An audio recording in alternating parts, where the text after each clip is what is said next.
Captain Jake Morrison stood on the bridge of the UES Vengeance, watching the alien ship approach Earth's orbital station.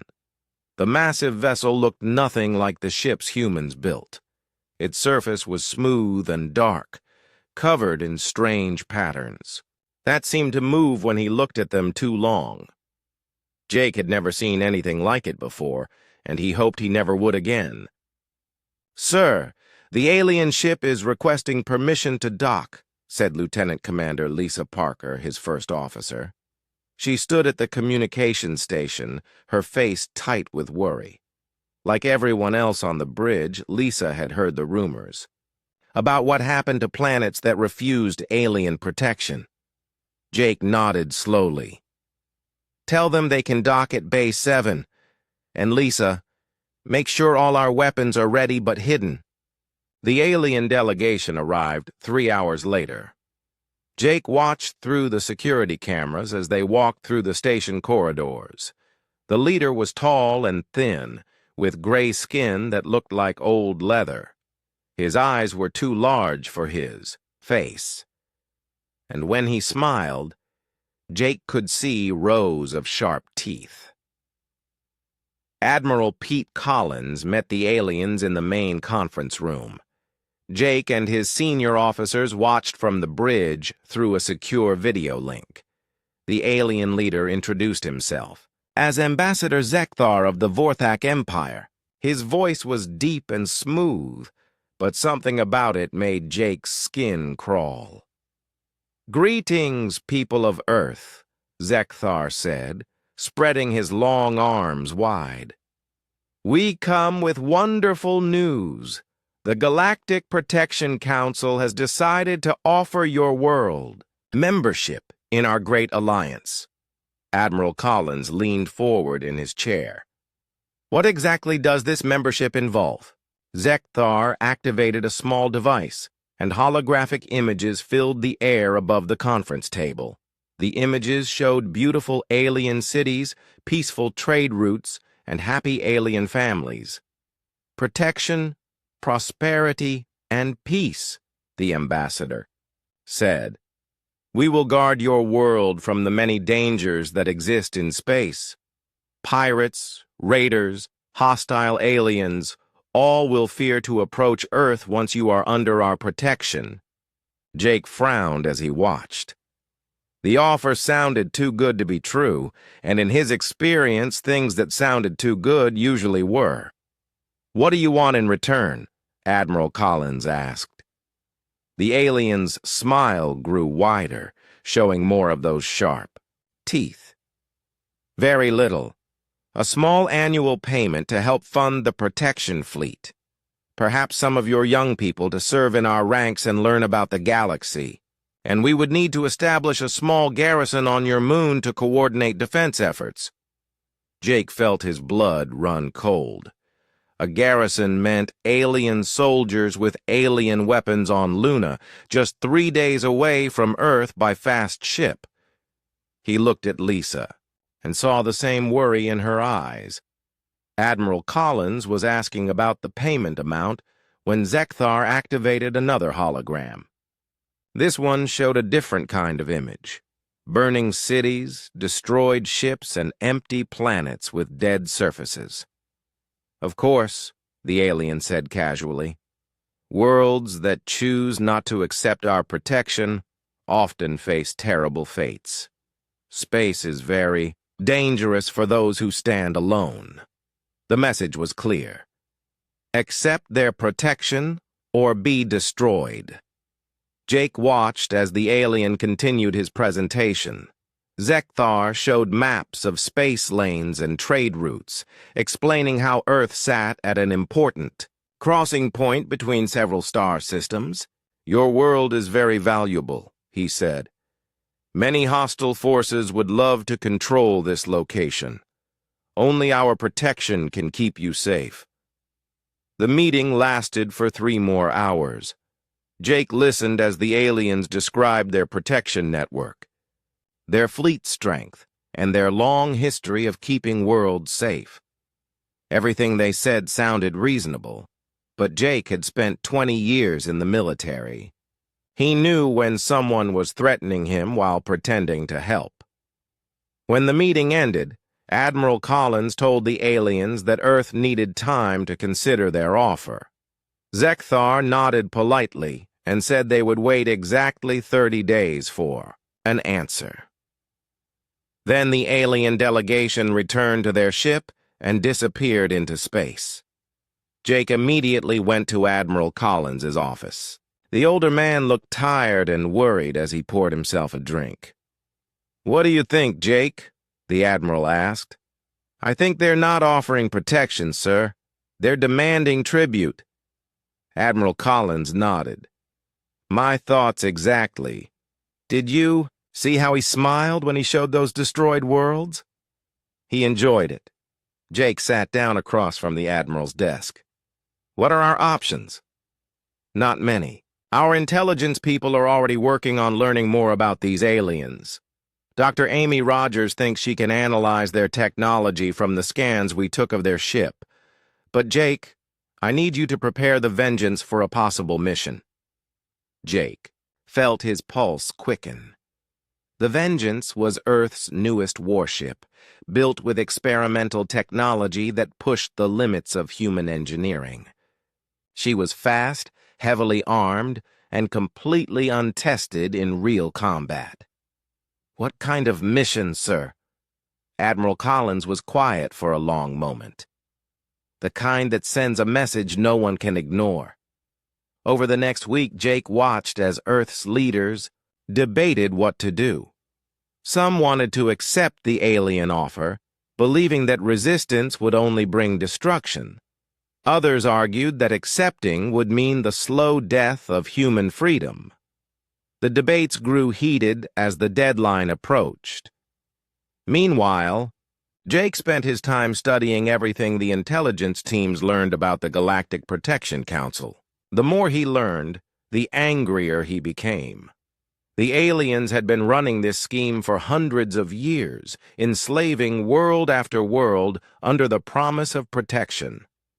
Lieutenant Commander Lisa Parker brought him the latest reports one evening, as he stood in the Vengeance's observation deck, looking out at Earth below. "The analysis of their ship's hull composition is interesting," she said. "Dr. Rogers thinks their technology is actually older than ours in some ways, more advanced, but also more rigid. They haven't innovated in centuries." Jake took the report and scanned through the technical details. "What about our weapons? How do they compare?" Lisa smiled for the first time in days. "Chief Blake thinks our plasma cannons might actually be more powerful than anything they showed us. The aliens seem to rely on energy shields and overwhelming numbers rather than raw firepower." Jake nodded slowly. An idea was forming in his mind, but he needed more information first. "Get me everything we have on their command structure and fleet positions. I want to know where they keep their headquarters and how well it's defended." As Lisa left to gather the intelligence files, Jake continued staring at Earth. Somewhere, out there, an alien fleet was waiting for humanity's answer. In 22 days, they would return expecting either submission or the chance to demonstrate their power on human cities. Jake had no intention of giving them either option. Dr. Amy Rogers bent over her computer screen, studying the alien ship data for the 100th time that week.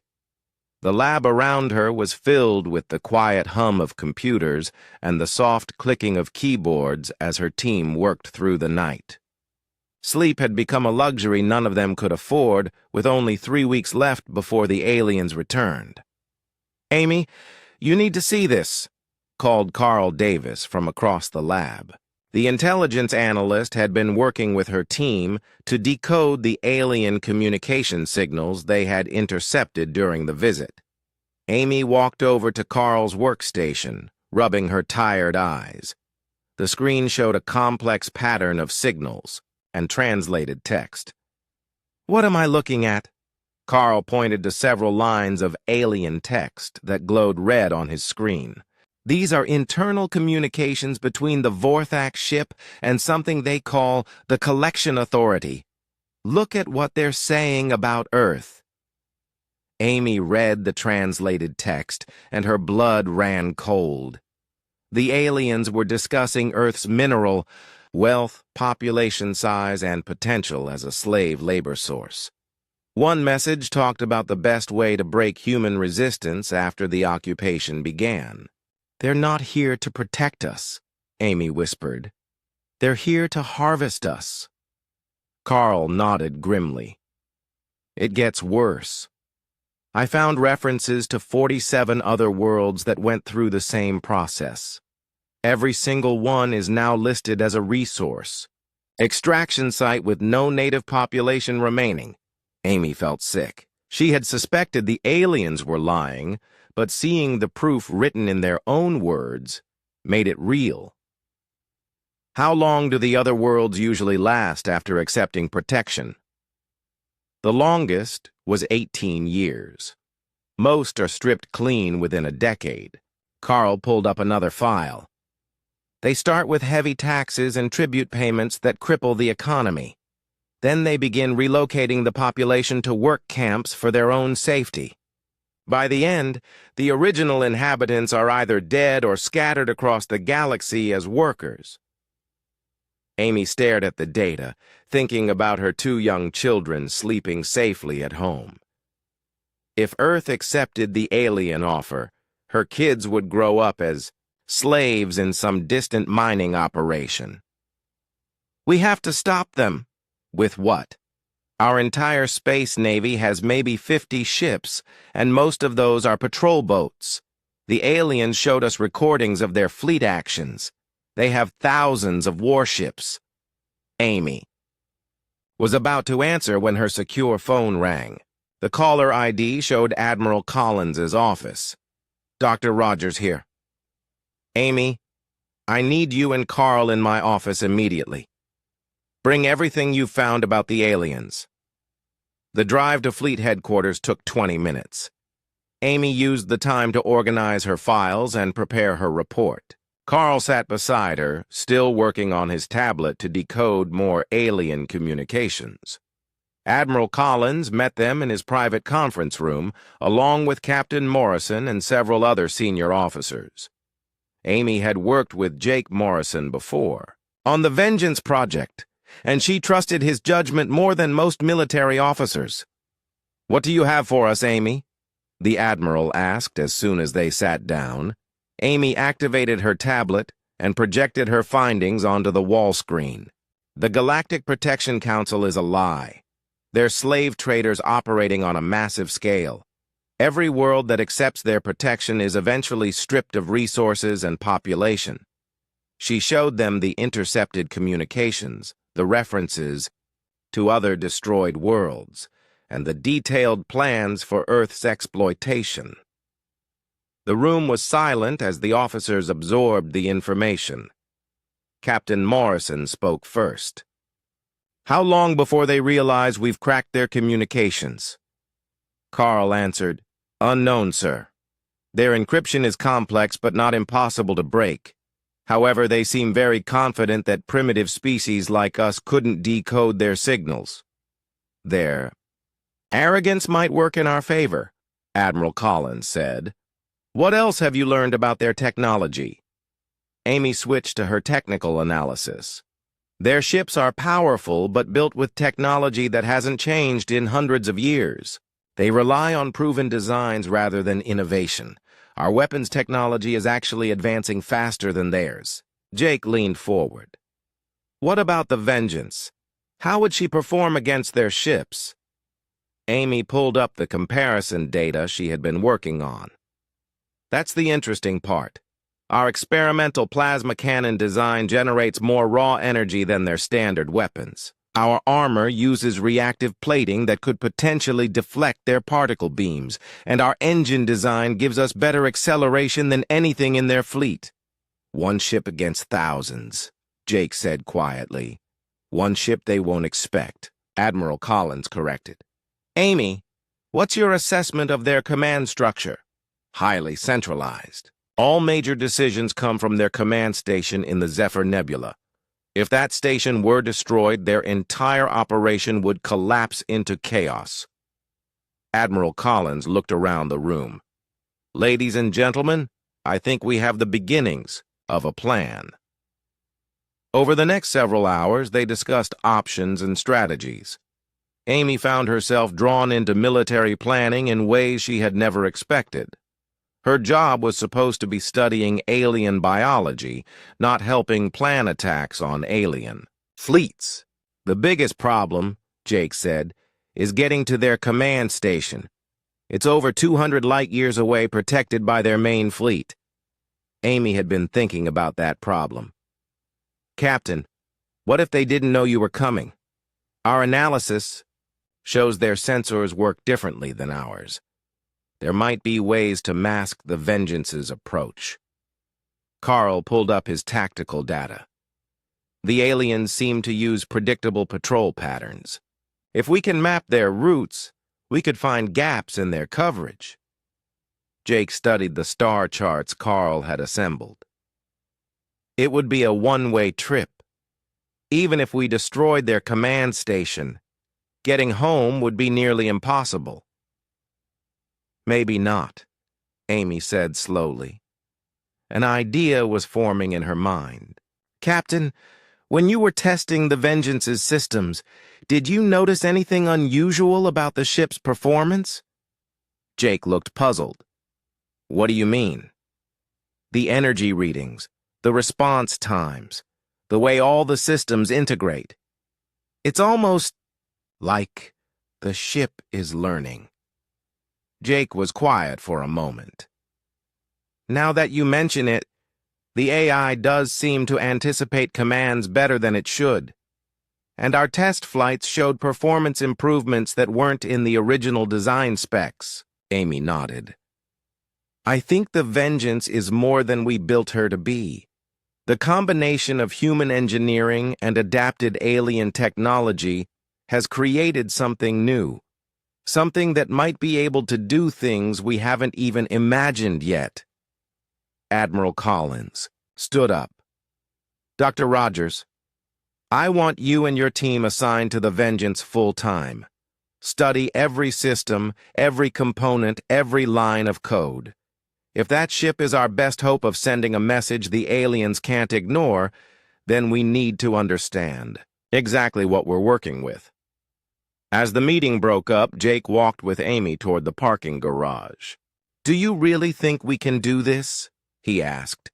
One ship against their entire empire? Amy looked up at the stars beginning to appear in the evening sky. Somewhere out there, an alien fleet was preparing to enslave humanity. I think we don't have a choice but to try. And Jake, I think the Vengeance might be more capable than any of us realize. Jake followed her gaze upward. I hope you're right, because in 19 days, we're going to find out. Amy climbed into her car, her mind already racing with new questions about the ship's capabilities. As she drove home to her family, she made a silent promise. Her children would grow up free, no matter what it cost to ensure that freedom. The bust aliens had made a mistake when they chose to threaten Earth. They were about to learn that humanity didn't accept threats quietly. Communications Officer Sam Wright had been monitoring alien radio signals for 72 hours straight. His eyes burned from staring at computer screens, and his back ached from hunching over his equipment. But he couldn't stop now. Something big was happening in the alien communication networks, and Earth needed to know what it was. The breakthrough came at 3 in the morning when Sam's computers finally cracked a new encryption protocol. Suddenly, dozens of alien voices filled his headphones, speaking in languages his translation software was still learning to understand. Captain Morrison to communications, Sam called over the ship's intercom. Within minutes, Jake arrived in the communications bay, followed by Lisa Parker and Dr. Rogers. What do you have, Sam? Jake asked, accepting a cup of coffee from Lisa. Sam pulled up the translated communications on his main screen. Sir, I've been monitoring chatter between various alien ships and their command structure. They're not just talking about Earth anymore. They're coordinating something much bigger. The first conversation Sam played made everyone in the room go silent. Two alien commanders were discussing the Earth harvest and how many humans they expected to capture for the slave markets. They talked about human workers like farmers discussing livestock. "Play the next one," Jake said, his voice tight with anger. The second recording was worse. An alien bureaucrat was complaining that the tribute payments from Earth wouldn't start, flowing for months, and that the collection quotas for the quarter were falling behind schedule. He suggested accelerating the timeline for human relocation to meet their deadlines. Dr. Rogers sank into a chair. "They're talking about us like we're crops to be harvested." Sam nodded grimly. "It gets worse, ma'am. Listen to this one, eh?" Third recording featured Ambassador Zekthar himself, speaking to someone identified as Supreme Commander Vex High. The ambassador was reporting on his visit to Earth and describing human defensive capabilities as laughably primitive. He estimated that full occupation of Earth could be completed within 6 months of the garrison's arrival. "They never intended to protect us," Lisa said. "This whole thing is just a setup for invasion." Sam pulled up a file directory showing hundreds of similar recordings. "I've been cataloging their communications for the past 3 days. They have detailed files on 47 worlds that went through the same process we're experiencing now." Jake leaned over Sam's shoulder to read the file names. "Show me what happened to the others." Sam opened a file labeled Kepler 442b Final Report. The document detailed the complete destruction of an alien civilization that had initially accepted Galactic Protection Council membership. The planet's population of 8 billion had been reduced to 0 over a period of 12 years. "They started with protection taxes," Sam read aloud. "Then they established a garrison for security. Next came mandatory work programs to help pay the protection costs. Finally, they relocated the entire population to work camps on other worlds. The planet is now listed as a mining operation." Dr. Rogers was reading over another file. "This world tried to resist after 5 years. The Protection Council sent a punishment fleet that sterilized the entire planet from orbit. No survivors." Jake studied the data for several minutes before speaking. "Sam, do any of these communications mention their command structure? How is this whole operation organized?" Sam pulled up an organizational chart his computers had assembled from intercepted data. "Yes, sir. Everything flows through a central command station called the Nexus Prime.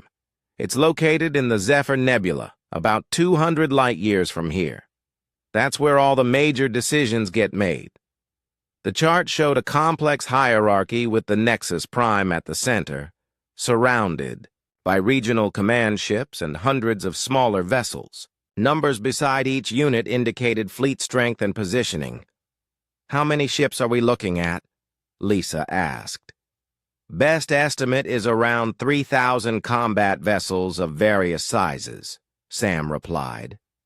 "But, sir, here's the interesting part. Most of their fleet is spread out across their territory, maintaining control of other enslaved worlds. The Nexus Prime itself is only protected by about 50 ships. Jake studied the tactical display. 50 ships is still 50 more than we have, available for a strike mission. "Actually, sir," Sam said, pulling up another file, "it might not be as bad as it looks. I've been analyzing their ship designs based on the technical data Dr. Rogers provided. Their vessels are powerful but slow. They rely on heavy armor and massive firepower rather than speed and maneuverability." Dr. Rogers looked up from the alien files she was studying. "That matches what we learned from scanning their ambassador's ship. Their technology is advanced but rigid. They haven't changed their basic designs in centuries. Jake was about to respond when Sam's computers chimed with an incoming priority signal. Sir, we're receiving a transmission from Admiral Collins. He wants all senior staff in the main briefing room immediately.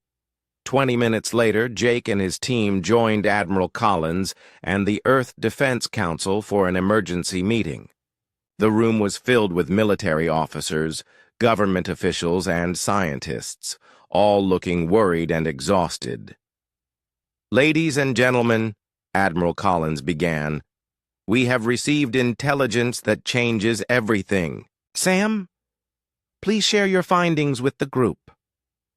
Sam presented his analysis of the alien communications to the full assembly. The room grew quieter with each revelation about the Galactic Protection Council's true nature. When he finished, the silence stretched for nearly a minute. President Helen Clark spoke first. Admiral, what are our options? Ma'am, we have essentially 3 choices, Collins replied. We can accept their offer and hope they honor their promises, knowing that they've never done so before. We can reject their offer and wait for them to attack us directly. Or we can take the initiative and strike first. Defense Secretary Roy Barnes leaned forward. Strike first with what? Our entire space fleet wouldn't last 5 minutes against their forces. Jake stood up. Sir, with respect, our entire space fleet isn't what we're planning to use. Collins nodded to Jake. Captain Morrison, please explain your proposal. Jake activated the wall display and showed the tactical analysis Sam had prepared. The alien command structure is completely centralized. Everything flows through their Nexus Prime station. If we could destroy that facility, their entire operation would collapse. One ship against their entire empire? President Clark asked.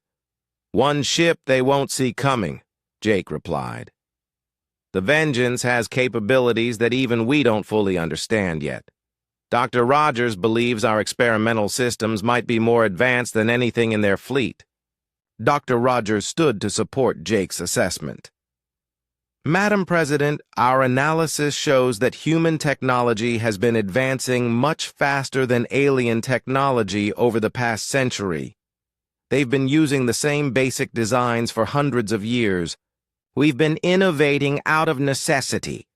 General Martinez, the Joint Chiefs Chairman, looked skeptical.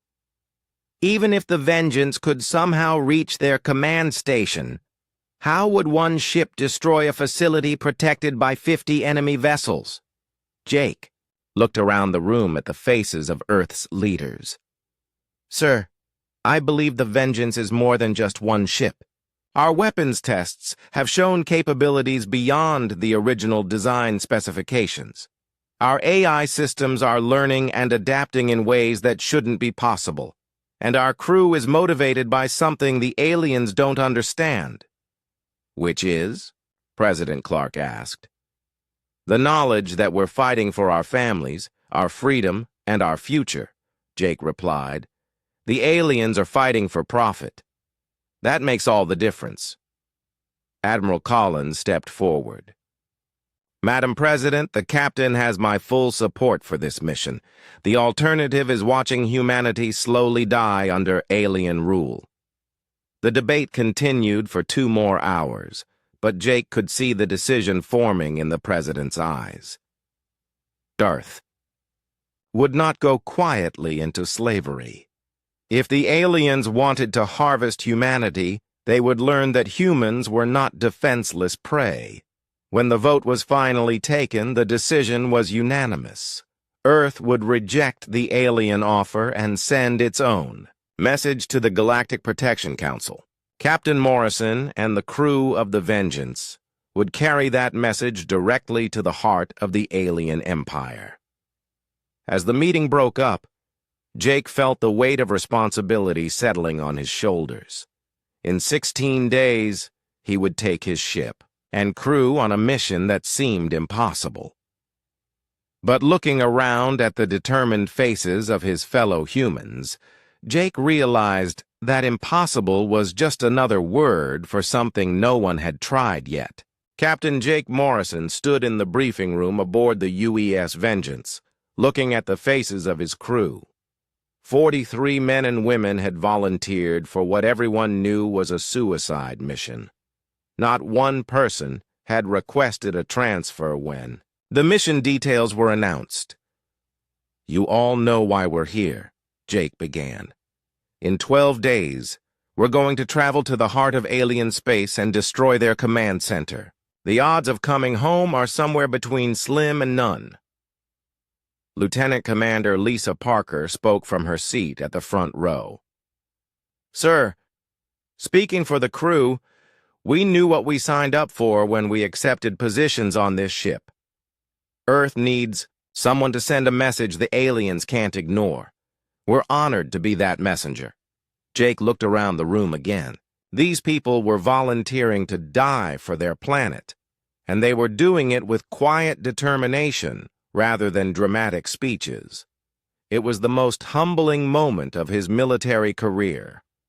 Dr. Amy Rogers stood up from her position near the back of the room. "Captain, before we finalize mission planning, I need to share some discoveries my team has made about the ship's capabilities." Amy activated the wall display and showed a complex schematic of the Vengeance's internal systems. "We've been running continuous tests on all ship systems for the past week. What we've found is extraordinary." The schematic highlighted the ship's experimental reactor core, which was glowing brighter than the original design specifications indicated it should. "Chief Blake, would you explain what you've discovered about our power systems?" Chief Engineer Tony Blake stood up, his hands stained with grease from working in the engine room around the clock. "Ma'am, the reactor is producing 30% more power than it should be able to generate. Not only that, but it's getting more efficient every day we run it." Jake frowned. "How is that possible?" "Sir, we think the reactor is learning," Tony replied. "The control systems are optimizing themselves automatically. It's like the ship is figuring out how to run itself better." Dr. Rogers nodded. "That's just the beginning. Lieutenant Murphy, please share your weapons analysis." Weapons Officer Lieutenant Kate Murphy consulted her tablet before speaking. "Sir, our plasma cannons are generating energy levels that exceed design specifications by 40%. We ran targeting tests yesterday, and the accuracy is improving beyond what the original programming should allow." Jake sat down heavily. "Are you telling me the ship is upgrading itself?" "That's exactly what we're telling you," Dr. Rogers said. "Captain, I think the combination of human engineering and reverse-engineered alien technology has created something unprecedented. The Vengeance isn't just a warship, it's an evolving weapons system." Navigator Ben Cooper raised his hand. "Dr. Rogers, what about the ship's AI? I've noticed that Reaper seems to anticipate course corrections before I input them." Dr. Rogers smiled. "That's the most interesting part. The AI system has been learning not just from its programming, but from crew interactions. It's developing intuition." Jake felt a chill run down his spine. "Is the AI still under our control?" "Completely," Dr. Rogers assured him. "But it's becoming incredibly good at predicting what we need before we ask for it. In combat, that could be the difference between life and death." Chief Blake added, "Sir, the AI has been suggesting modifications to ship systems that improve performance. Yesterday, it recommended a change to the shield harmonics that increased defensive strength by 20%. Jake looked around the room at his crew. They had volunteered for a suicide mission, and now they were learning that their ship might actually have a chance of success. "Dr. Rogers, what's your assessment of our chances against the alien forces?" "Honestly, unknown. The Vengeance has capabilities that we're still discovering. Against conventional alien ships using standard tactics, we might actually have an advantage. But we're still talking about fighting 50 ships at once. Admiral Collins entered the briefing room as Dr. Rogers finished her assessment. The Admiral looked tired but determined as he took his place at the front of the room. Ladies and gentlemen, I bring you Earth's final decision on the alien ultimatum, Admiral Collins announced. In 8 days, Ambassador Zekthar will return for our answer. He will be told that Earth rejects the Galactic Protection Council's offer. A murmur ran through the assembled crew. Everyone had expected this decision, but hearing it made official was still sobering. Captain Morrison, the Admiral continued, you and the Vengeance will depart in 6 days. Your mission is to reach the alien command station and destroy it before they can launch a retaliatory strike against Earth. Jake stood up. Sir, we'll be ready. Admiral Collins nodded. I know. You will. Dr. Rogers, how much more can you tell us about the ship's evolving capabilities? Dr. Rogers consulted her notes. Admiral, we need more time to fully understand what the Vengeance has become. But based on current performance improvements, I believe the ship will be significantly more capable by the time we reach alien space. How? Significantly? Admiral Collins asked. Sir, if current trends continue, the Vengeance might be the most advanced warship in the galaxy by the time we engage the enemy. The room fell silent as everyone absorbed this information. Jake felt the weight of command settling even more heavily on his shoulders. If Dr. Rogers was right, the Vengeance wasn't just carrying Earth's message of defiance. It was carrying humanity's best hope for survival. Chief Blake raised his hand. Sir, there's something else. The ship's systems have been requesting more power from the reactor. It's like the Vengeance wants to push beyond its current limits. Is that safe? Jake asked. Unknown, sir, but the AI seems confident that it can handle the increased power load. It's been running simulations constantly, testing different configurations. Dr. Rogers added, Captain, I recommend we let the ship continue its evolution. Whatever the Vengeance is becoming, it's our best chance of completing the mission. Jake looked around the room one more time. Any other questions or concerns? Communications Officer Sam Wright spoke up. Sir, what about contact with Earth during the mission? Once we enter alien space, we'll be completely on our own, Jake replied. No communications, no support, no rescue if things go wrong. Navigator Ben Cooper asked, Captain, do we have an extraction plan?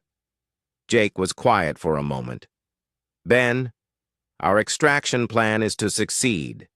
If we destroy their command center, the confusion might give us a chance to escape.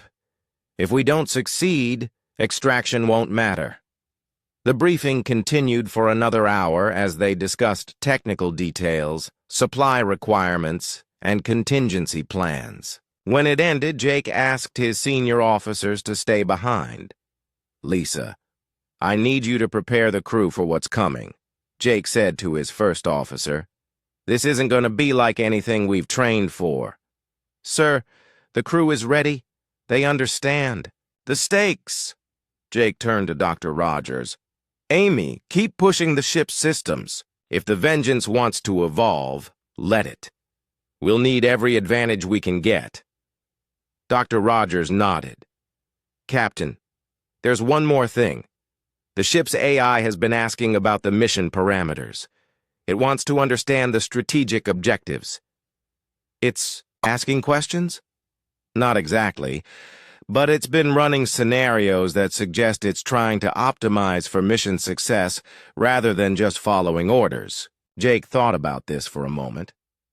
Is that good or bad? I think it's extraordinary, Dr. Rogers replied. We may have created the first truly intelligent weapon system in human history. As the meeting broke up, Jake remained in the briefing room staring at the star charts on the wall display. In 6 days, he would take his ship and crew into the unknown, carrying the hopes and fears of an entire planet.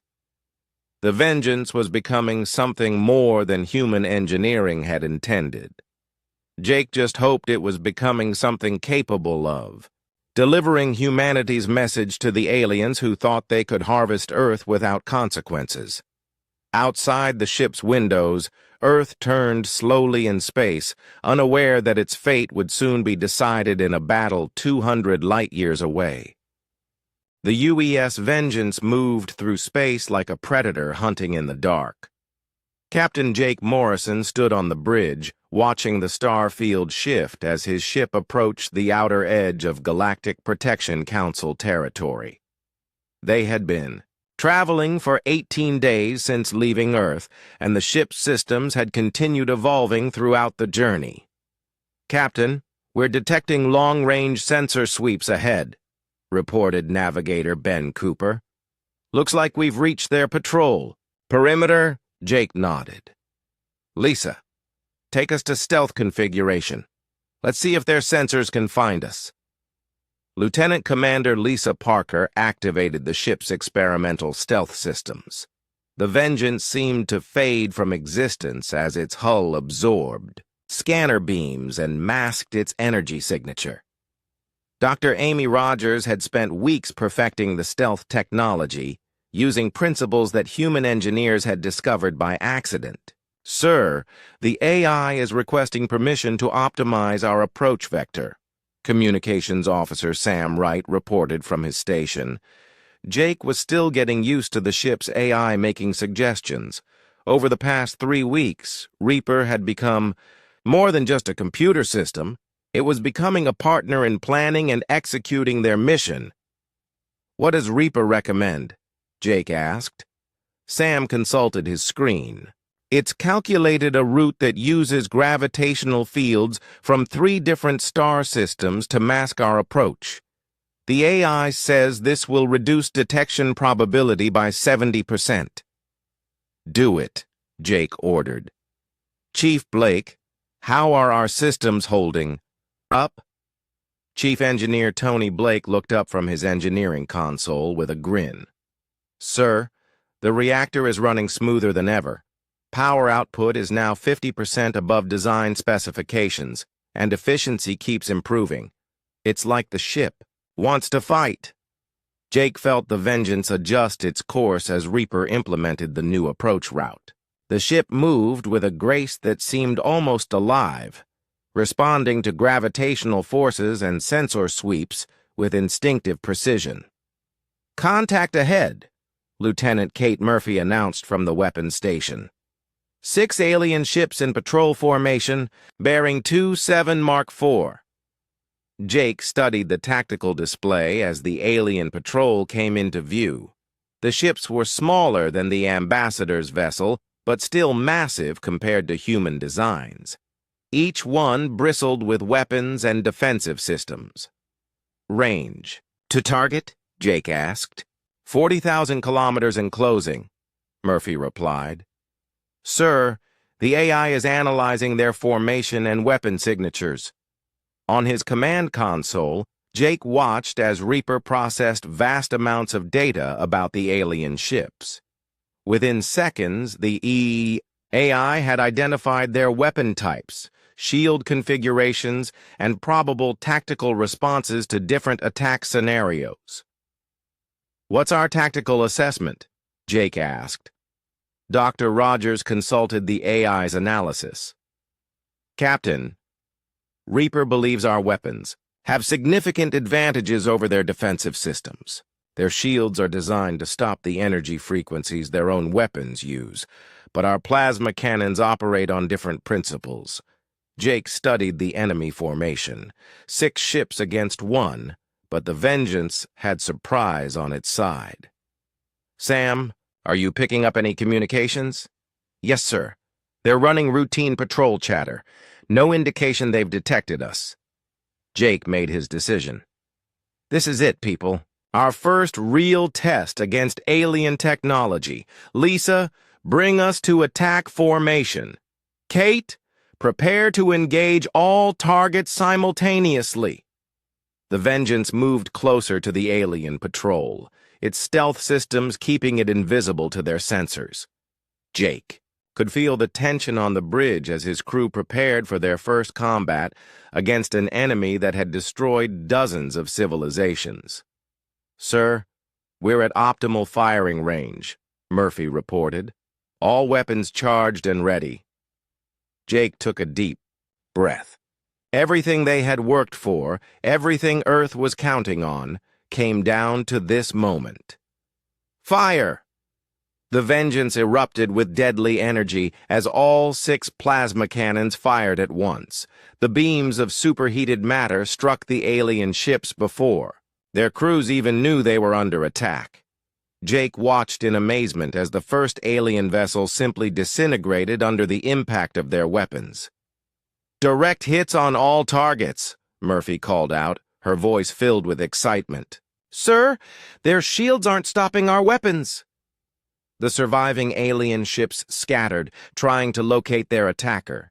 Their return fire lit up space with energy beams and particle weapons, but the shots passed harmlessly through empty space, where they thought the Vengeance should be. "They can't target us," Lisa observed. "Their sensors aren't designed to track ships using our stealth technology." Jake watched as Reaper coordinated the ship's movements, dodging alien fire while positioning the Vengeance for follow-up attacks. The AI seemed to predict enemy movements before they happened, keeping the ship in perfect firing position. "Second volley, fire!" Jake ordered. 2 more alien ships exploded as the Vengeance's weapons found their targets. The remaining 3 ships were trying to retreat, but they moved too slowly compared to the human vessel. "Sir, the AI is recommending we pursue and destroy the remaining ships," Sam reported. "It says we can't allow them to report our capabilities to their fleet." Jake nodded. "Pursuit course. Don't let them escape." The Vengeance accelerated past the burning wreckage of the first 3 alien ships, chasing the survivors as they fled, toward their base. The human ship was faster than anything the aliens had expected, closing the distance despite the head start. "In range," Murphy announced. "Firing!" The last 3 alien ships died in quick succession, their hulls torn apart by weapons they couldn't defend against. In less than 10 minutes, the entire patrol had been destroyed without landing a single hit on the Vengeance. Jake looked around his bridge at the faces of his crew. They had just won their first battle against the Galactic Protection Council, and they had done it decisively. But he could see the same thought in everyone's eyes that was running through his own mind. This had been too easy. "Dr. Rogers' analysis?" Jake asked. Amy consulted the battle data that Reaper had collected. "Captain, their technology is exactly what we expected. Powerful but inflexible. Their shields and weapons are designed to fight enemies using similar technology. Against human innovations, they're almost helpless," Chief Blake added. "Sir, the ship performed beyond all expectations. The reactor handled the power demands perfectly, and our weapons showed no signs of degradation despite the rapid firing sequence." Jake studied the tactical display showing the debris field where 6 alien ships had been destroyed. "What about their weapons? Any damage to us?" "None, sir," Lisa reported. "Their energy beams couldn't penetrate our shields, and their targeting systems couldn't lock onto us through the stealth configuration." Sam looked up from his communications station. "Sir, I intercepted some of their emergency transmissions before the ships were destroyed. They were trying to report contact with an unknown vessel type." "Did any of those transmissions get through?" Jake asked. "Negative, sir. We destroyed them too quickly." Jake felt a mixture of pride and concern. The Vengeance had performed perfectly, But this victory might have given them false confidence. The real test would come when they reached the alien command station and faced 50 ships at once. "Reaper is recommending we continue toward the target," Dr. Rogers reported. "The AI has calculated that news of this engagement won't reach enemy command for at least 6 hours, giving us time to advance deeper into their territory." Jake made his decision. "Set course for the Nexus Prime.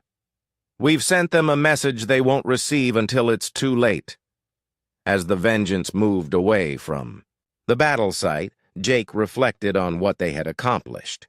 6 alien ships had been destroyed in their first real engagement, proving that human technology could not only compete with alien weapons, but dominate them. But somewhere ahead, 50 more ships waited around the alien command station. Jake hoped. The confidence he felt now would last when they faced odds that even the evolved Vengeance might not be able to overcome. "Sir," Navigator Cooper called out, "we're receiving updated navigation data from Reaper. The AI has identified 3 more patrol routes between here and the target. It's recommending we engage them to prevent early warning of our approach." Jake looked at the tactical projections showing their route to the Nexus Prime. Each patrol they destroyed would improve their chances of reaching the command station undetected. But it would also mean more battles, more risks, and more chances for something to go wrong. "Plot intercept courses for all 3 patrols," Jake ordered. "If we're going to do this, we're going to do it right."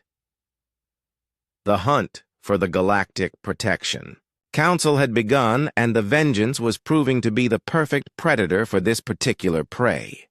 Commander Thaklon stood in the command center of the Galactic Protection Council's regional headquarters, staring at reports that made no sense. 6 patrol ships had simply vanished from the outer perimeter without sending any distress signals. Long-range sensors showed only debris fields where his patrol should have been. "Analysis report," Thaklon demanded from his sensor operator. "Sir, the debris patterns suggest complete destruction of all 6 vessels. Energy signatures indicate plasma weapons of unknown design. No survivors detected." Thaklon's 4 eyes narrowed as he studied the data. In 300 years of service, he had never seen anything destroy Protection Council ships so completely. Even rebel uprisings usually managed only minor damage before being crushed. "Could this be the humans?"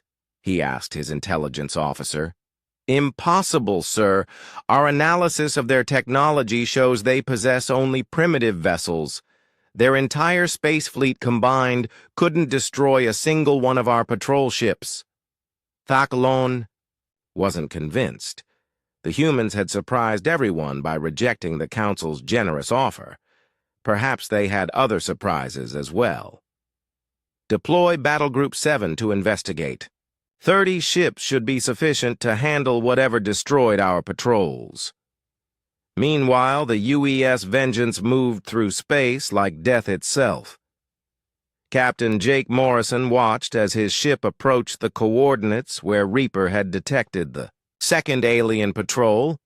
The AI had become incredibly efficient at predicting enemy movements and weaknesses. "Contact ahead," reported Lieutenant Kate Murphy from the weapons station.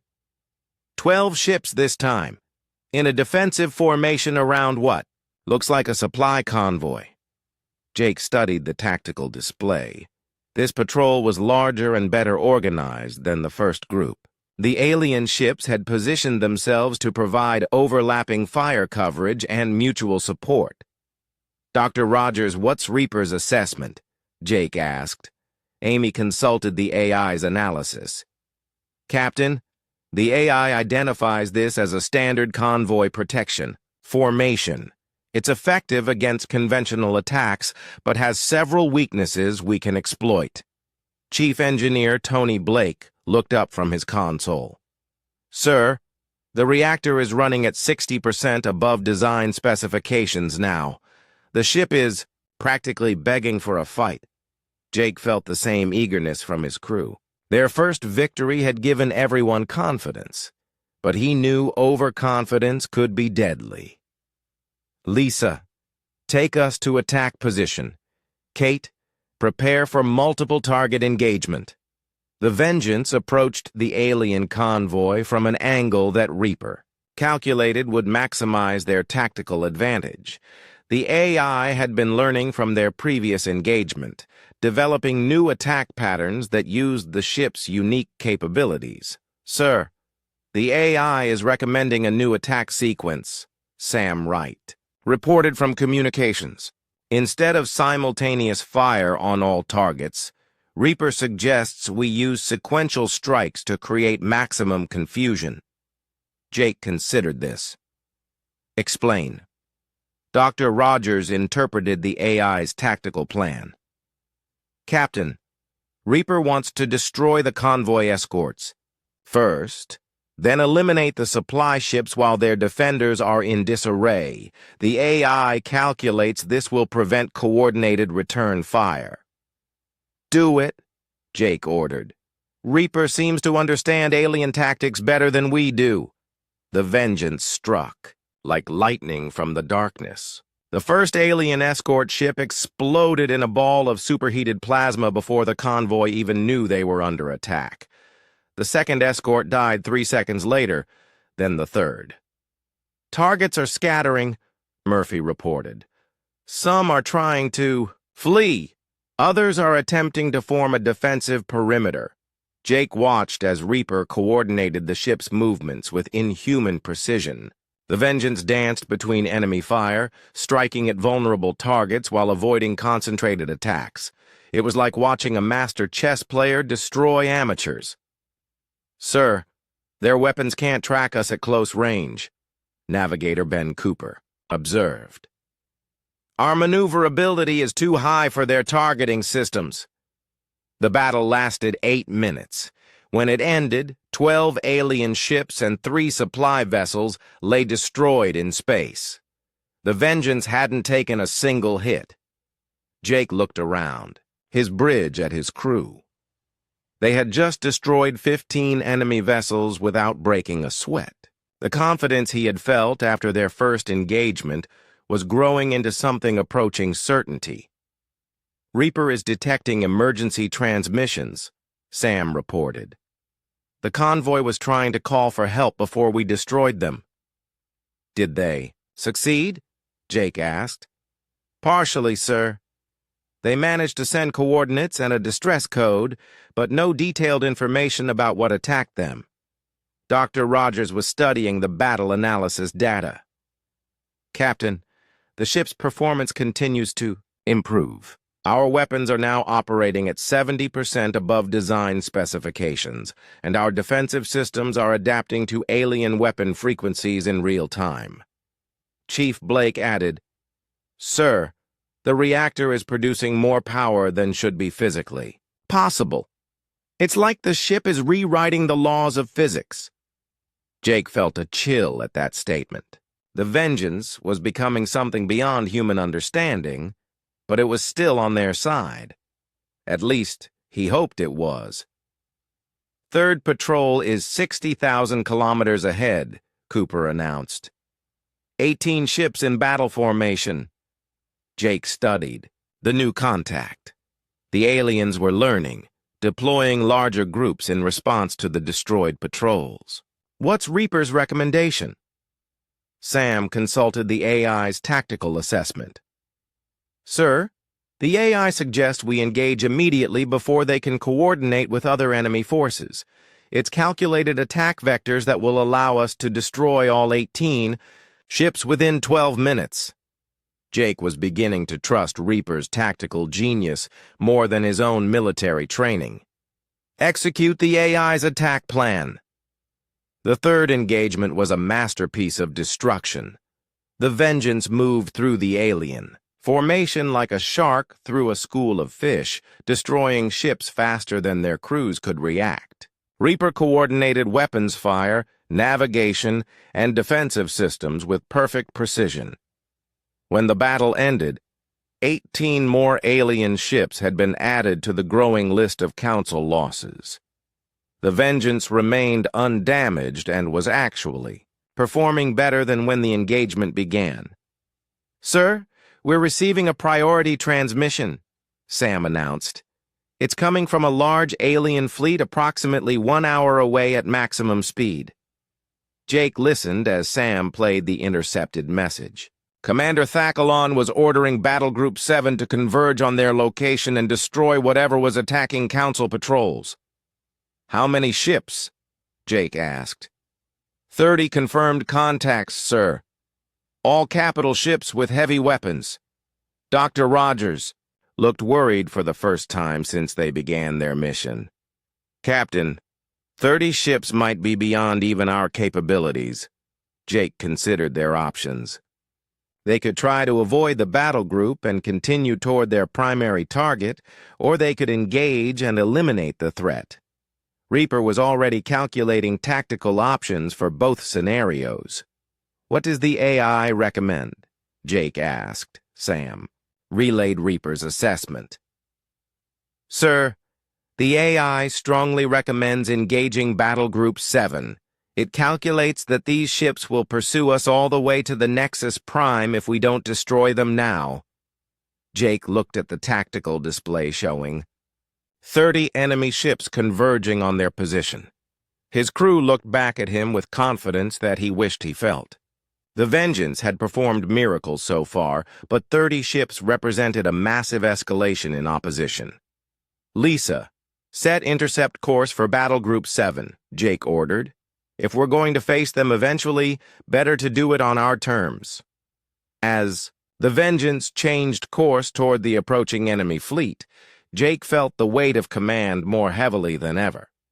They were about to discover whether human technology and alien evolution could truly overcome impossible odds. Chief Blake looked up from his engineering station with a wild grin. "Sir, the reactor just jumped to 80% above design specifications. I think the ship is excited about the coming battle." Jake hoped that excitement was justified. In 1 hour, they would face more enemy ships than Earth's entire space, Navy contained. The Vengeance would either prove itself the ultimate weapon or become another debris field in alien space. Either way, the galaxy was about to learn that humanity didn't back down from a fight. The Nexus Prime station hung in space like a metallic planet, its massive bulk dwarfing everything around it. Captain Jake Morrison stood on the bridge of the UES Vengeance, studying their target through the main viewer.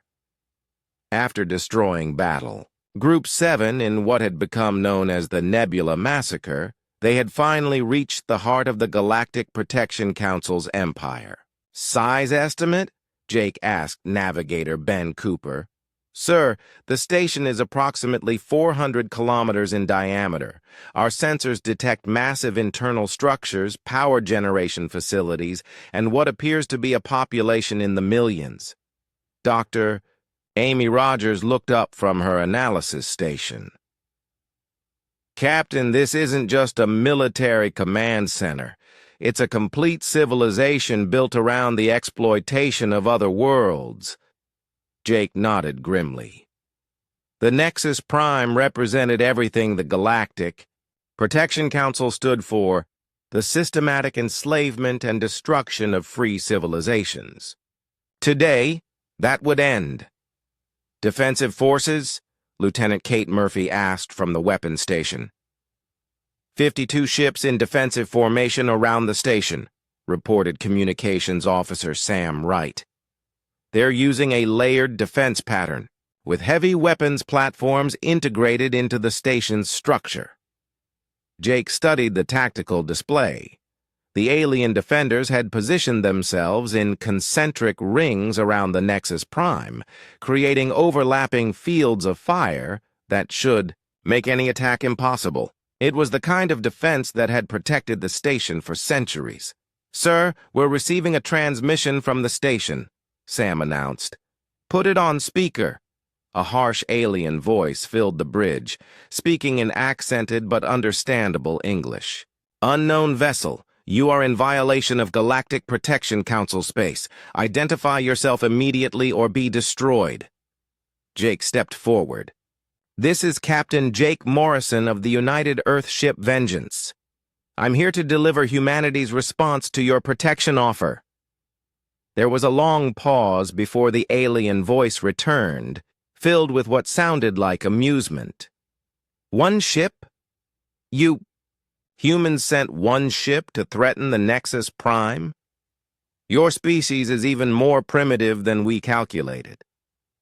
"We'll see," Jake replied, and nodded to Sam to cut the transmission. Dr. Rogers was studying the readings from the station's defenses. "Captain, Reaper has completed its analysis of their defensive systems. The AI believes it has identified critical weaknesses in their shield configuration." Jake had learned to trust the ship's artificial intelligence completely. Over their journey through alien space, Reaper had evolved beyond its original programming, into something that seemed to understand warfare on an instinctive level. "What does Reaper recommend?" Jake asked. Sam interpreted the AI's tactical plan. "Sir, the AI wants to engage the outer defense ring first, using hit-and-run tactics to draw ships away from the station. Once their formation breaks down, we strike at the station's shield generators." Chief Engineer Tony Blake looked up from his console with excitement. "Sir, the reactor is now running at 100% above design specifications. The ship has never been more ready for battle." Jake felt the same readiness from his entire crew. They had traveled across the galaxy to deliver this message, and nothing was going to stop them now. "Lisa, take us to attack formation. Kate, prepare all. Weapons. This is what we came here to do." The Vengeance accelerated toward the alien defense line like an arrow shot from a bow. The station's defenders opened fire as soon as the human ship came within range, filling space with deadly energy beams and particle weapons. "Evasive maneuvers," Jake ordered, but Reaper was already moving the ship through the enemy fire with impossible grace. The AI seemed to predict every shot before it was fired, keeping the Vengeance in perfect position to avoid damage while closing on its targets. "First target acquired," Murphy announced. "Firing!" The Vengeance's plasma cannons spoke with devastating effect. The first alien ship simply vaporized under the concentrated fire, its shields and armor useless against weapons that operated on principles their technology couldn't counter. "Second target, firing!" Murphy called out again. Another enemy ship died in a ball of superheated plasma. Jake watched as Reaper coordinated their attack with inhuman precision. The AI was fighting 50 ships at once and winning, using tactics that seemed to violate every rule of space combat. "Sir, their command structure is breaking down," Sam reported, monitoring alien communications. "They can't track our movements or predict our attacks." The battle raged for 2 hours as the Vengeance systematically destroyed the station's defenders. Ship after ship fell to the human vessel's superior weapons and impossible maneuverability. When the last defender was destroyed, only the Nexus Prime remained. "Station shields are at maximum power," Dr. Rogers reported. "But Reaper has identified the shield generator locations. They're vulnerable to concentrated plasma fire." Jake looked at the massive station filling their view screen. Millions of beings lived inside that structure, most of them probably innocent victims of the Protection Council's empire. But the station had to be destroyed to free the galaxy from their oppression. "Target the shield generators," Jake ordered. "Minimal damage to populated areas." The Vengeance struck the station's shield generators with surgical precision, one by one. The protective barriers failed as Reaper guided their weapons to the most critical targets. Within 30 minutes, the Nexus Prime hung defenseless in space. "Sir, "We're receiving multiple surrender signals from the station," Sam reported. Jake considered this for a moment. The station's military power was broken, but its symbolic importance remained. The galaxy needed to see that the Galactic Protection Council could be defeated. "Open a channel to all alien communication networks," Jake ordered. When Sam signaled ready, Jake began his broadcast to the galaxy. "This is Captain Jake Morrison of Earth. The Nexus Prime Station and its defensive fleet have been destroyed by a single human vessel. The Galactic Protection Council's reign of terror is over." Jake paused, looking around at his crew before continuing. "To the enslaved worlds of the galaxy, you are free. Earth offers genuine protection and mutual defense to any species seeking freedom from oppression. To those who would continue the Council's work, remember what happened here today." Dr. Rogers was monitoring the station's systems. "Captain, Reaper is detecting massive internal explosions. The station appears to be self-destructing." Jake wasn't surprised. The Protection Council leaders would rather destroy their own base than let it fall into enemy hands. "All hands, prepare for shockwave." The Nexus Prime died in a spectacular explosion that lit up the entire star system. Centuries of accumulated wealth, stolen technology, and enslaved knowledge vanished in moments. The heart of the galaxy's greatest evil was finally gone. "Sir, we're detecting ships approaching from multiple vectors," Cooper announced. "But they're not flying in attack formation." Jake studied the approaching vessels. They were ships from dozens of different species, many showing signs of hasty modification and repair. "Sam, are you receiving any communications?" "Yes, sir. Multiple channels, all saying the same thing." "They're thanking us for destroying the station." Jake felt a wave of emotion as he realized what was happening.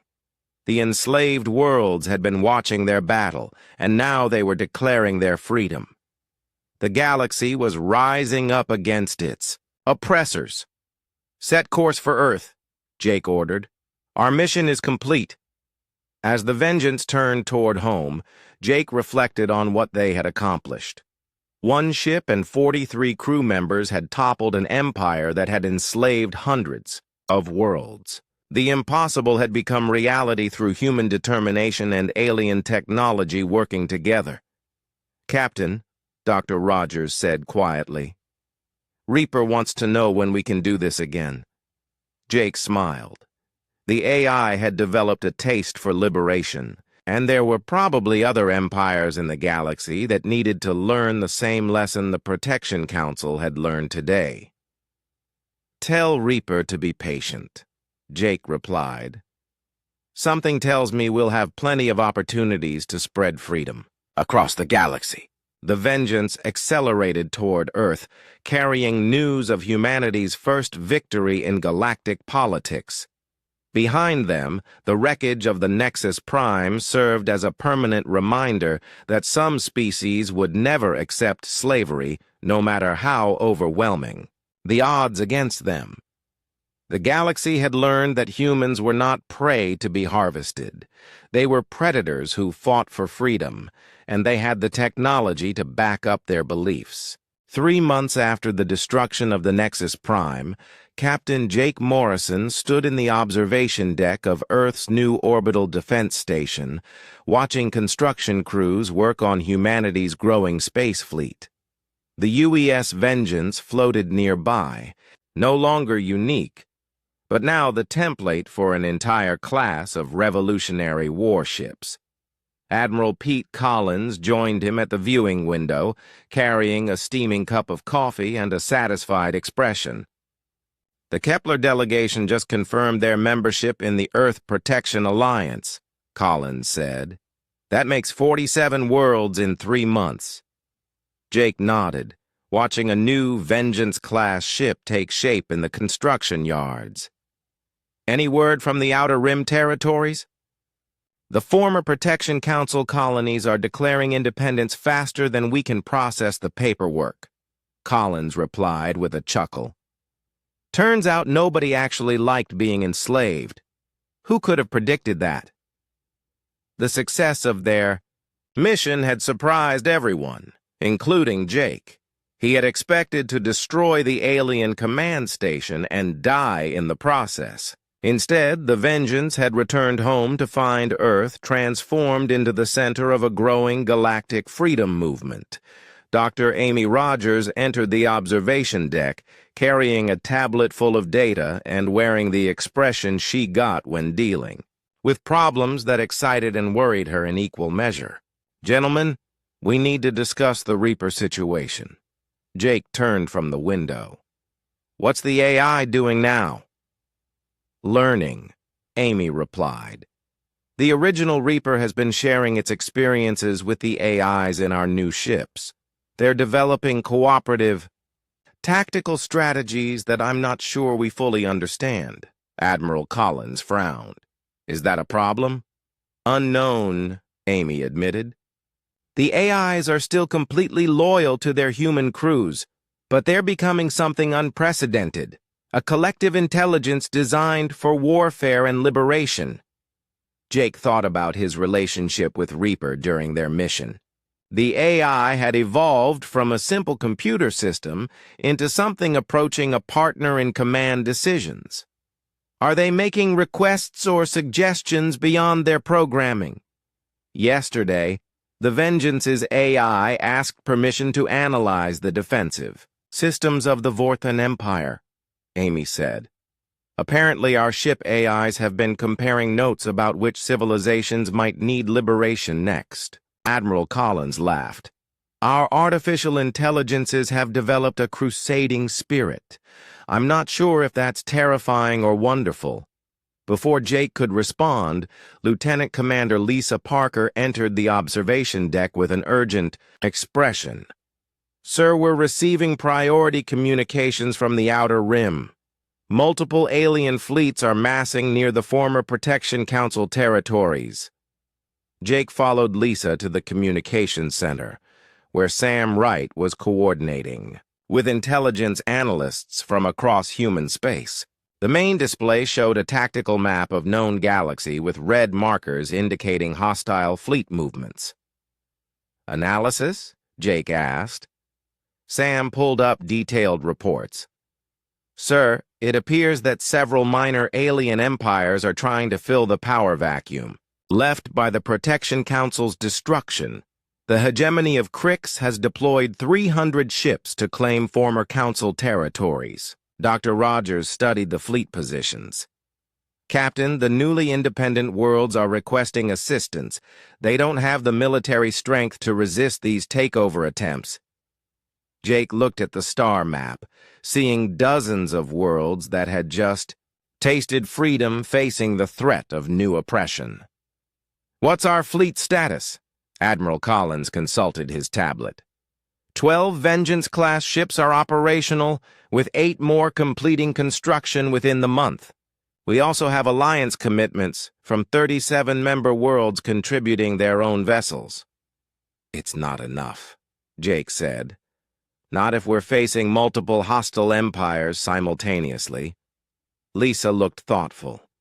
Sir, what if we don't fight them all at once? The original Vengeance proved that one ship with the right technology and tactics can defeat much larger forces. Sam added, the AI collective has been analyzing the tactical patterns of known hostile civilizations. Reaper and its companions believe they can develop specific strategies for each enemy type. Jake felt the familiar weight of command settling on his shoulders. Earth had become the leader of a galactic freedom movement almost by accident, but with that leadership came responsibilities. Newly independent worlds were looking to humanity for protection that Earth was still learning how to provide. Dr. Rogers, what's the status of our new ship construction? Jake asked. The shipyards are producing vessels faster than we ever imagined possible, Amy replied.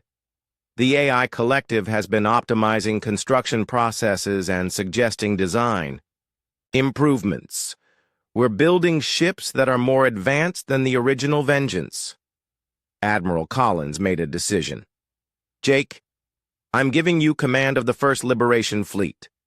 Take 5 Vengeance-class ships and deal with the hegemony of Crix. Show them what happens when you threaten free worlds. Jake felt a familiar excitement at the prospect of another mission. What about the other hostile fleets? We'll handle them as they come, Collins replied. The galaxy is learning that humanity keeps its promises. When we offer protection, we deliver it. Over the next 2 weeks, Jake assembled his fleet and crew for the new mission. The UES Vengeance would lead 4 sister ships against an enemy force 15 times their size. It should have been impossible, but Jake had learned that impossible was just another word for something humans hadn't tried yet. The engagement against the hegemony fleet lasted 6 hours. When it ended, 300 alien ships had been destroyed or captured, and the hegemony had surrendered unconditionally. The surviving enemy commanders couldn't understand how 5 human ships had defeated their entire battle fleet. Jake's tactical report was simple. Superior technology, adaptive artificial intelligence, and crews fighting for freedom rather than conquest. The combination was proving unstoppable against conventional alien military thinking. Word of the hegemony's defeat spread across the galaxy within days. Other hostile empires began reconsidering their expansion plans as reports circulated about human ships that could appear from nowhere, destroy entire fleets, and disappear before reinforcements arrived. 3 more liberation campaigns followed over the next 6 months. Each time, human fleets faced impossible odds and achieved decisive victories. The Earth Protection Alliance grew from 47 member worlds to over 200 as civilizations across the galaxy chose freedom over the chaos of unprotected space. Jake found himself promoted to admiral and given command of the entire Liberation Fleet. Dr. Rogers became the director of applied xenotechnology, working with AI collectives that had evolved beyond their original programming into something unprecedented in galactic history. Standing once again in the observation deck of Earth's orbital station, Jake watched construction crews working on the 50th Vengeance-class ship. The galaxy had changed in ways no one could have predicted when the Galactic Protection Council first offered Earth their protection. Reaper wants to know about the reports from the Andromeda contact zone, Dr. Rogers said, joining him at the window. Jake smiled. Tell Reaper that we'll explore those possibilities when we finish securing this galaxy. The Artificial Intelligence Collective had developed an interest in spreading freedom beyond the Milky Way. Jake suspected that humanity's partnership with evolved AI would eventually carry their message of liberation to distant galaxies where other species might be suffering under their own versions of the Protection Council. Admiral Collins approached with the latest intelligence reports. The Vorthak Empire has requested membership in the Earth Protection Alliance. Apparently, Ambassador Zekthar has been replaced by a more reasonable leadership. Jake laughed. I remember Zekthar. He thought humans were primitive. Well, his replacement recognizes that primitive species don't build fleets capable of liberating half the galaxy, Collins replied. The new Vorthak government is offering full technological exchange and mutual defense agreements. Jake looked out at the stars, thinking about the journey that had brought humanity from a threatened world to the leader of a galactic alliance. It had started with one ship carrying a message of defiance to an alien empire. Now, that same message of freedom was spreading across the galaxy, carried by fleets of ships that combined human determination with artificial intelligence that had learned to fight for justice. Sir, Lisa said, entering the observation deck with a communication tablet We're receiving requests for assistance from 12 different star systems.